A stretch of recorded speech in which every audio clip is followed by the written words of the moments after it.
그런데 주께서 이것들을 마음에 부으셨나이다. 이 뜻이 주께 있는 줄을 내가 아나이다. 내가 범죄하면 주께서 나를 죄인으로 인정하시고 내 죄악을 사하지 아니하시나이다. 내가 악하면 화가 있을 것이오며 내가 의로울지라도 머리를 대지 못하는 것은 내 속에 부끄러움이 가득하고 내 환난을 내 눈이 보기 때문이다. 내가 머리를 높이 들면 주께서 젊은 사자처럼 나를 사냥하시며 내게 주의 놀라움을 다시 나타내시나이다. 주께서 자주 중거하는 자를 바꾸어 나를 치시며 나를 향하여 진노를 더하시니 군대가 번갈아서 치는 것 같으니이다.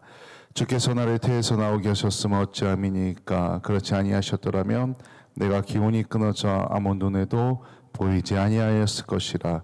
있어도 없던 것 같이 되어서 태에서 바로 무덤으로 옮겨졌으리이다.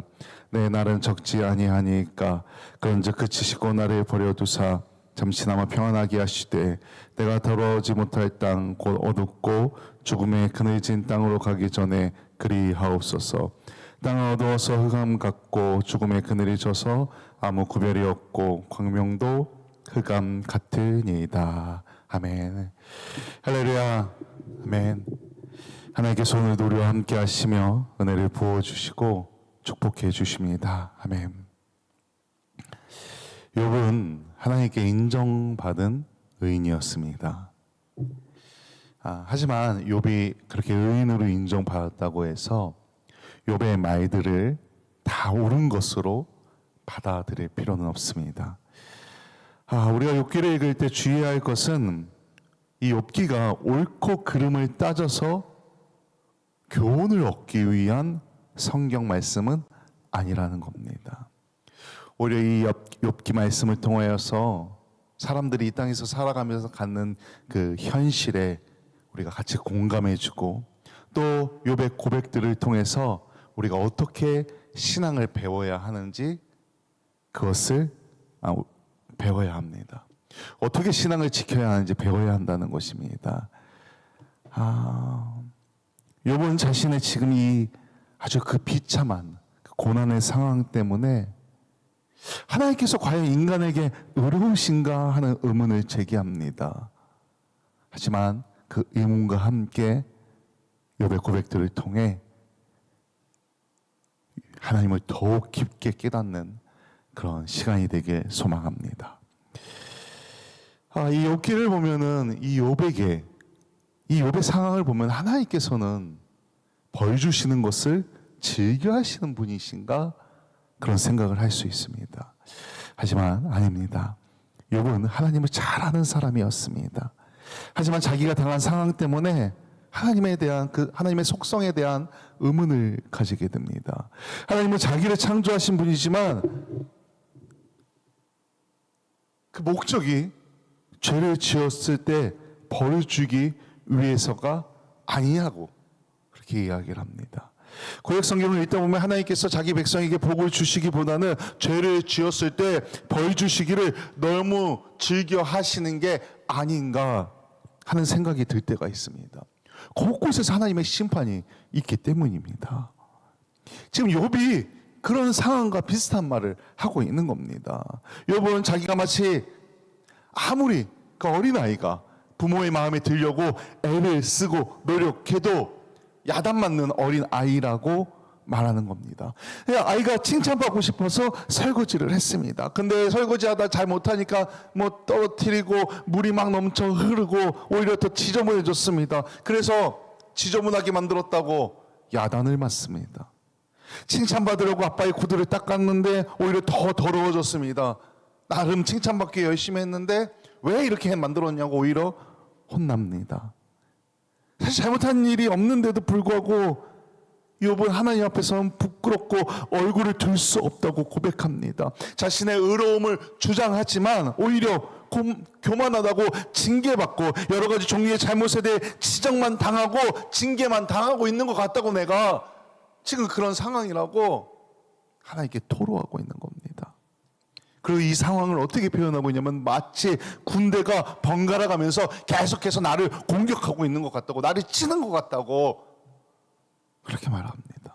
뭘 해도 막 열심히 잘하려고 노력해도 혼나만 그 혼나기만 하는 아이, 야단만 맞는 아이는 부모가 자기를 혼내는 것을 즐거워한다고 느끼는 경우가 있습니다. 지금 욥이 그런 상황입니다. 하나님 유인이라 칭해줬는데 잘한 것 같았는데 열심히 신앙생활 했는데 하나님만 바라봤는데 계속 칩니다. 계속 안 좋은 일만 생깁니다. 우리가 신앙생활을 하다 보면 성도로서 의롭게 살아간다는 것은 너무 어렵습니다. 하나님 앞에 바로 선다는 것이 너무 어렵습니다. 때로는 이러지도 못하고 저러지도 못하고 내가 성도인데 이거 어떻게 해야 되나 그럴 때가 있습니다. 그 상황 때문에 힘들 때가 있습니다. 욥은 지금 실제로 그런 상황을 경험하면서 자신의 상황을 하나님께 표현하고 탄식하고 있는 것입니다. 그래서 욥이 하나님께 질문합니다. 만약 하나님께서 벌하기를 즐겨하시는 분이라면 도대체 우리의 삶의 내 인생의 의미가 어디에 있습니까? 내가 지금 삶이 고난하고 고단하고 고통스럽고 어려운 일만 있다면은 도대체 내 인생의 의미가 어디에 있습니까? 만약 창세기에 하나님께서 이 세상을 창조하시고 사람을 만드실 때 만드신 후에 보시기에 좋았다라고 한 것이 아니라면 복을 주시려고 만든 것이 아니라면 하나님 왜 나를 태어나게 하셨습니까? 하나님 앞에 바라고 있는 겁니다. 욥은 하나님께서 사람을 만드실 때 기뻐하셨고 복을 주셨다는 사실을 잘 알고 있는 사람입니다.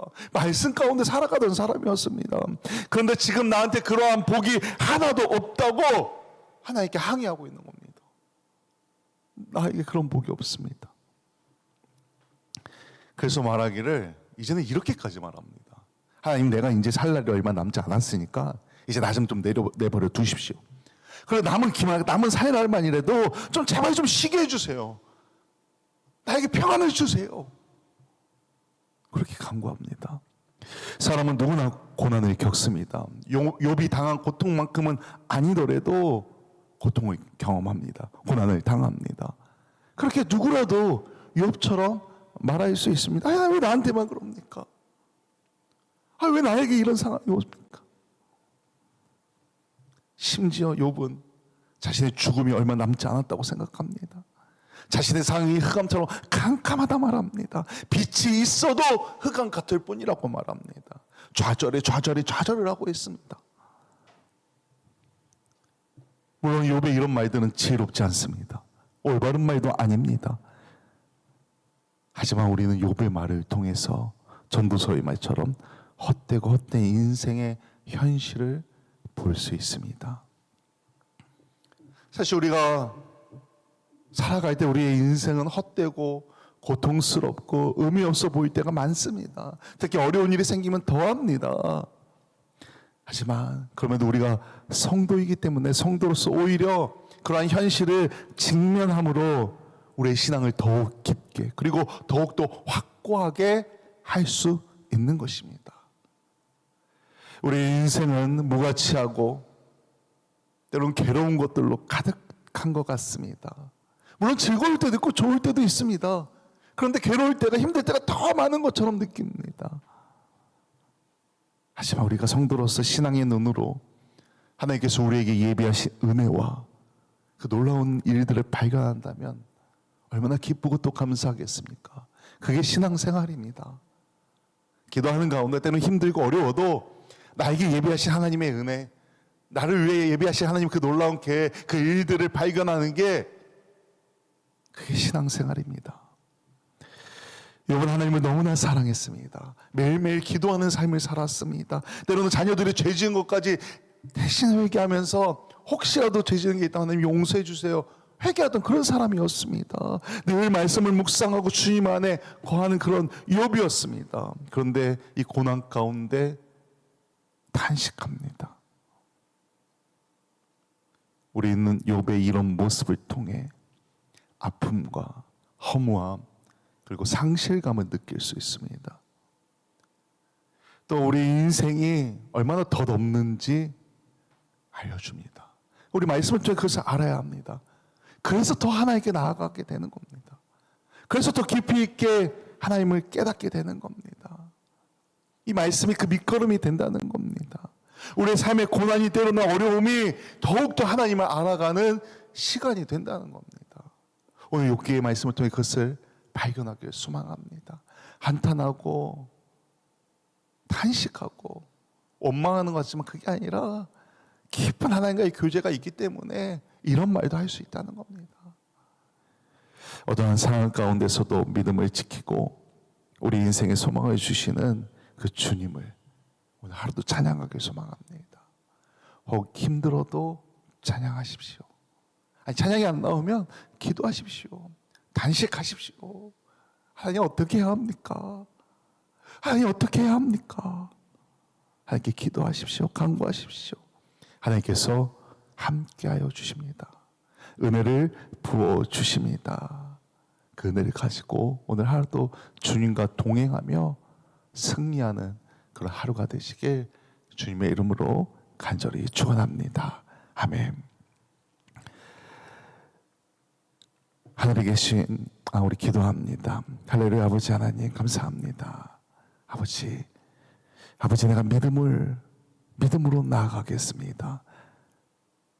저는 고난이 있을 때도 힘들 때도 교회를 떠나고 멀리하는 게 아니라 더 하나님을 찾고 하나님께 간구하고 하나님께 어려움을 토로하고 하나님께 탄식하고 그래서 하나님과 더 깊은 하나님과 더 깊은 교제를 나눌 수 있는 그런 신앙을 허락하여 주옵소서. 그 고난의 뒤에 예배 두신 하나님의 은혜와 나를 향한 그 놀라운 하나님의 계획을 발견하고 더 기도하고 더 하나님만 의지하고 더 말씀 가운데 거할 수 있도록 하나님께서 오늘 우리와 함께하여 주옵소서. 그런 지혜를 주시고 믿음을 주시고 은혜를 부어 주옵소서.